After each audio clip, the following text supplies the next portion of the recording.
Ada suatu hari di sekolah kebangsaan bahagia. Semalam waktu kita main game, asal aku dengar macam ada orang marah-marah? Malam? No, rumah aku. Mak aku tu bising, semua basuh pinggan. Aku dah malas. Aku tak fokus tau nak main game. Lepas tu kau cakap apa dengan kau? Cakap macam ni. Sabarlah mak, baby kita tengah main game. Lepas tu, mak aku bising lah. Mak aku tak kasi dah main game. Pasal aku lari, aku hentak handphone aku belah, aku palau je mak aku. Macam mana aku lawan mak kau? Kau ikut dah nak lawan mak aku. Apa yang mantap tu? Kau tak pernah melawan jangan apa tu? Aku biasa lah. Aku tu sayang aku. Yang marah sekejap je. Lepas tu kalau aku minta apa yang aku nak, dapat je. Boleh aja. Dia senang lah, nantilah. Aja. Boleh berat.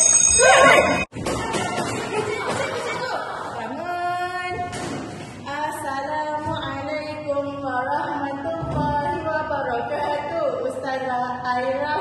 Assalamualaikum warahmatullahi wabarakatuh. Ustazah Aira.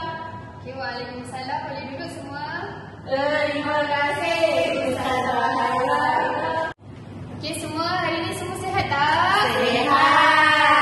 Tadi lihat kamu semua makan apa? Saya makan popiah. Oh, Saya makan popiah. Saya makan nasi. Okay, hari ni Ustazah nak tanya, pagi tadi siapa yang salam ayah dia sebelum pergi sekolah? Angkat tangan. Saya salam Ustazah. Saya pun salam. Aina, kenapa tak salam mak ayah tadi? Buat apa nak kena salam mak ayah kita? Kejap lagi lupa juga. Lah betul juga. Inilah yang kamu kena faham sebenarnya. Okey, hari ni Ustazah akan ajar tentang adab menghormati ibu bapa. Okey tak semua? Okey. Semangat sikit. Okey, pandai.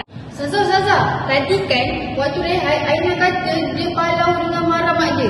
Tu kira melawan ke Ustazah? kau ni tak payah bagi tahu Ustazah. Apa? Aina melawan mak dia semalam? Ya Ustazah. Okey, ni Ustazah nak cerita. Ada satu cerita ni. Pada suatu hari, di tepi pantai, hiduplah seorang ibu dan anaknya yang bernama Malin Kundang.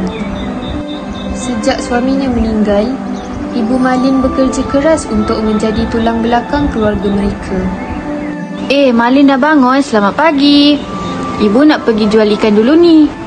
Malin nak ikut tolong ibu boleh? Mestilah boleh. Sejak kecil lagi, Malin ni memang sangat rajin dan selalu teman ibunya jual ikan di pasar. Ikan segar.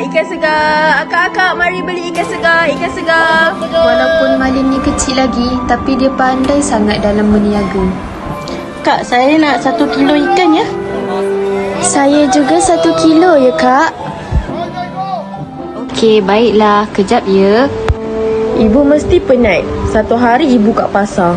Apabila Malin melihat ibunya semakin tua, Malin semakin bertekad untuk merantau ketika dewasa nanti. Masa terus berlalu tanpa menoleh ke belakang. Malin yang dahulunya seorang anak kecil, kini telah tumbuh menjadi seorang pemuda yang gagah. Dia bertekad untuk mencari kerja. Kamu yakin ke nak pergi berlayar ni? Mestilah ibu. Doakan Malin berjaya tau. Setiap hari ibu akan doakan. Hati-hati ya. Bye ibu. Bye Malin. Malin pun mula menaiki kapal meninggalkan ibunya bersama dengan pemuda-pemuda yang lain. Ibunya pun tanpa rela melepaskan anak kesayangannya pergi merantau. Kapal yang membawa Malin pun mula pergi menjauh meninggalkan ibunya seorang diri. Selepas Malin pergi merantau, ibunya selalu merindukan anak kesayangannya itu. Ibunya selalu teringat Malin apabila ibunya melihat lautan. Apalah khabar Malin? Semoga Malin sihat-sihat je. Waktu berjalan pun makin pantas, ibunya makin menua dan ia masih hidup seorang diri. Malin ni tak pernah pun bagi khabar ataupun pulang ke kampungnya. Sampai satu hari, seorang pemuda ni datang kepada ibu Malin. Maaf puan ni ibu daripada Malin Kundang ke? Betul, sayalah ibu dari Malin Kundang. Malin sekarang sudah menjadi saudagar kaya di negeri seberang, Puan. Kabarnya esok Malin dan saudagar lain akan datang ke sini. Malin anak makcik, terima kasih ya bagi tahu makcik. Ibunya gembira sangat apabila mendengar anak kesayangannya itu nak balik. Sampai keesokan harinya, Ibu Malin segera berlari ke pelabuhan untuk menyambut anaknya. Teriakan sang ibu membuatkan kawan-kawan Malin terkejut dan mereka pun bertanya keheranan. Bukan keluarga Malin itu kaya raya ke? Itu mak kau ke, Malin? Kau siapa? Aku tak pernah ada mak miskin macam ni. Miskin! Sebabkan malu dengan kawan-kawannya, Malin pun tak mengaku itu ibunya. Bila ibunya nak dekat dengan Malin, Malin pun tolak ibunya sehingga jatuh. Malin, kenapa kau berubah ni? Malin pun segera pergi meninggalkan ibunya yang sedang menangis terisak-isak. Ibunya sangat kecewa dengan Malin dan ibunya mengangkat kedua tangannya untuk berdoa kepada Allah. Ya Allah, jika dia memang anakku, tunjukkanlah keadilan-Mu. Apabila selesai sahaja ibunya berdoa, langit yang cerah tadi berubah menjadi gelap. Petanda akan terjadinya hujan lebat. Kapal yang membawa Malin tadi terumbang ambing hingga membuatkan Malin tercampak jauh ke sebuah pulau yang sunyi. Ibu, maafkan Malin, Ibu. Dan Malin pun terus menangis dan bersujud untuk meminta maaf kepada ibunya. Namun permintaan Malin sudah terlambat. Sampaikan Malin tak boleh gerak lagi dan badan dia menjadi kaku. Ibu, tolong Malin, Ibu. Dan seluruh tubuh Malin berubah menjadi batu. Itulah hukuman yang Malin dapat bila dia derhaka kepada ibunya. Kamu semua nampak tak apa yang Malin kena bila dia melawan dengan mak dia?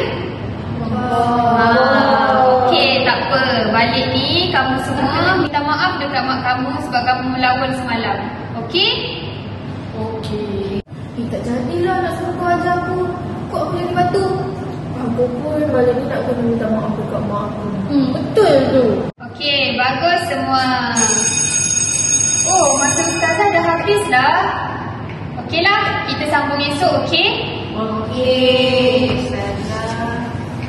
Allah. Terima kasih, Ustazah. Terima kasih, ustazah. Okay, sama-sama. Jumpa lagi. Assalamualaikum. Dengar tu kawan-kawan. Lepas ni, janganlah buat dosa dengan mak ayah. Kalau tidak, boleh dapat balasan pada Allah. Siapa-siapa yang buat dosa dengan mak ayah, cepat-cepatlah minta maaf. Kalau tidak, tak dapat berkat. Ingat, itulah pengajaran daripada kisah kami hari ini. Bye-bye.